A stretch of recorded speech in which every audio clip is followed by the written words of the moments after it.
One, this is Sonia Sharma. Welcome back to my channel Study with Kanha ji. Dear students, मैंने आपको अपनी पिछले video में फ्रांस की क्रांति कराई थी। ओके, आज मैं आपके लिए लेकर आई हूँ पॉलिटिकल साइंस से कुछ फैक्ट्स। तो स्टूडेंट्स, ये आपके लिए बहुत हेल्पफुल रहने वाली है आज की वीडियो। ये आप किसी भी कॉम्पिटिटिव एग्ज़ाम्स को उठा के देख लीजिएगा। अभी जो आपको पता है कि यूपी टेट के फॉर्म निकले हुए हैं, तो आपको प्रिपरेशन पे जो है अभी से लग जाना है। हो सकता है कि आपका जो एग्ज़ाम है वो अगस्त में हो जाए, तो हमें अपनी जो पढ़ाई है वो कंटिन्यू करनी है। तो देखिए, आज की इस टॉपिक में मैं आपको कराऊंगी संविधान से रिलेटेड फैक्ट्स। तो देखिए, जो संविधान सभा की जो अंतिम बैठक हुई थी स्टूडेंट्स, वो कब हुई थी? 24 जनवरी 1950 को। उससे पहले भी जो है प्रथम बैठक की अगर आपसे बात कोई करता है तो वो कब हुई थी? 9 दिसंबर को। ओके, तो देखिए, संविधान सभा की जो प्रारूप समिति के अध्यक्ष की अगर आपको कोई बात करता है आपसे, तो आप क्या बोलेंगे कि जो प्रारूप समिति के अध्यक्ष थे संविधान सभा में, वो कौन थे? भीमराव अंबेडकर। और इसमें क्या था कि इसमें कुल 7 सदस्य थे। अगर आपसे कोई सदस्य की बात पूछता है इसके अंदर, तो आप कितने बताओगे कि इसमें 7 सदस्य थे। तो देखिए स्टूडेंट्स, जो कांग्रेस है उसके कितने अधिवेशन हुए थे? टोटल 11 अधिवेशन हुए थे। और कितने दिन लगे थे इसमें? 165 दिन। ये कई बार रिपीट हुआ है एग्जाम में, तो ध्यान से इसको रीड कीजिएगा कि कांग्रेस के कुल 11 अधिवेशन हुए थे और 165 दिन के लिए। ठीक है। फिर है नियम संचालन समिति। ये आपसे पूछी जाती है कि भाई कौन से समिति के अध्यक्ष कौन से हैं। तो नियम संचालन जो समिति के थे वो कौन थे? राजेंद्र प्रसाद। कौन थे? राजेंद्र प्रसाद। अब देखिए, संविधान के भाग 2 में नागरिकता का प्रावधान दिया गया है। अब बात कर सकते हैं एग्जामिनर आपसे कि जो नागरिकता का प्रावधान है वो कौन से भाग में दिया गया संविधान के? तो वो दिया गया स्टूडेंट्स भाग 2 में। फिर है फैक्ट आपका कि भारत में एकल नागरिकता का जो प्रावधान है वो कहाँ से लिया गया? ब्रिटेन से। ध्यान रखना है आपको, जो एकल नागरिकता है वो ब्रिटेन से ली गई है और यूएसए से दोहरी। ओके, डिफरेंस समझना इनमें कि जो एकल नागरिकता है वो कहाँ से ली गई है?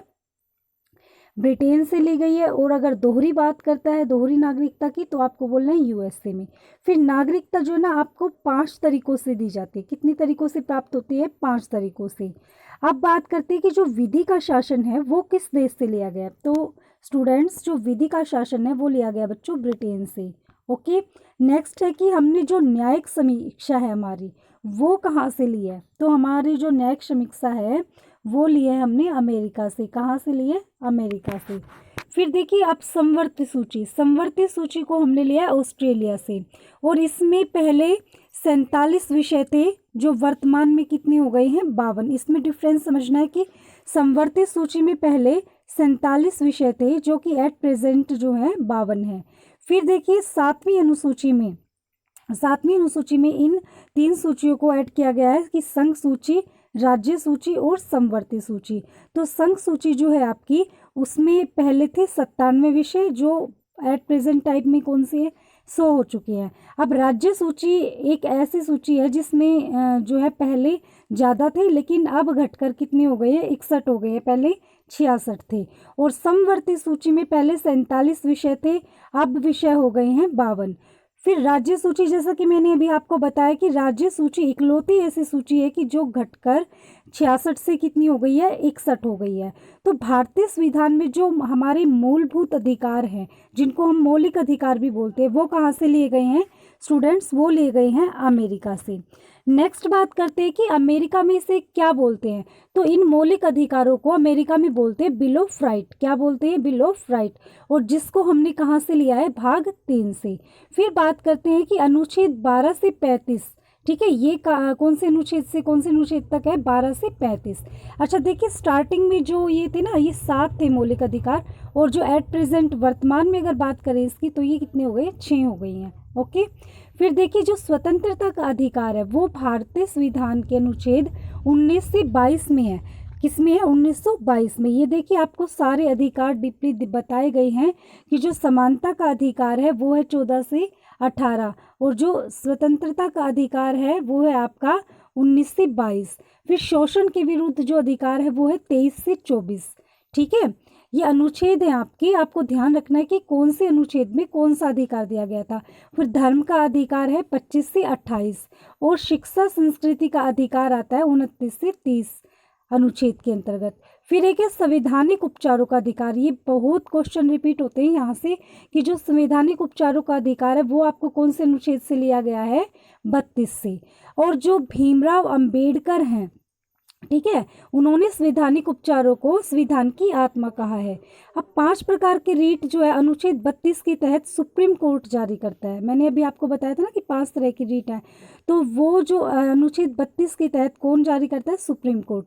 फिर देखिए 44वें संशोधन, ठीक है, 44वें संशोधन में क्या हुआ था कि 1978 के तहत जो संपत्ति का अधिकार है, मौलिक अधिकार था पहले ये, लेकिन इसको समाप्त कर दिया है।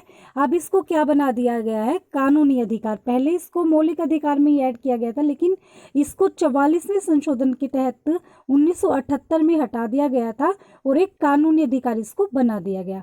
फिर बात करते हैं हम मौलिक अधिकार। अब जो मौलिक अधिकार हैं वो राष्ट्रपति के द्वारा निलंबित किए जा सकते हैं, ठीक है। कौन निलंबित करता है इनको भाई, इनको मौलिक अधिकारों को जो निलंबित करता है वो करता है राष्ट्रपति।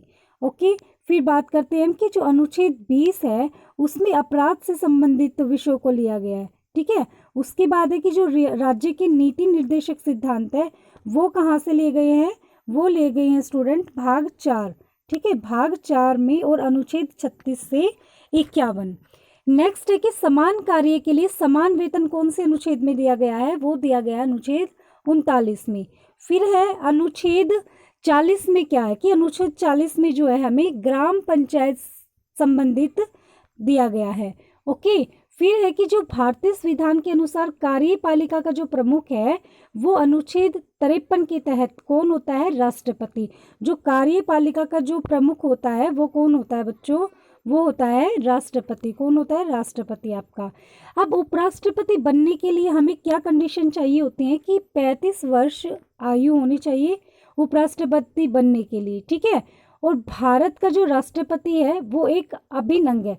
देखिए यहाँ पर आपको एक ट्रिक दी हुई है सरला, ये क्या है भाई, ये देखिए अनुच्छेद 79 जो है वो संसद का आता है उसमें, और राज्यसभा 80 के तहत आती है और लोकसभा जो है वो 81 के तहत आते हैं। तो आप इसको सरला से कर सकते हो। तो राज्यसभा के जो सदस्य उनका निर्वाचन 6 वर्ष की अवधि के लिए होता है, और यह क्या है कि एक स्थायी सदन है, क्योंकि इसमें 3/4 सदस्यों को हर दूसरे वर्ष चुनाव होता है।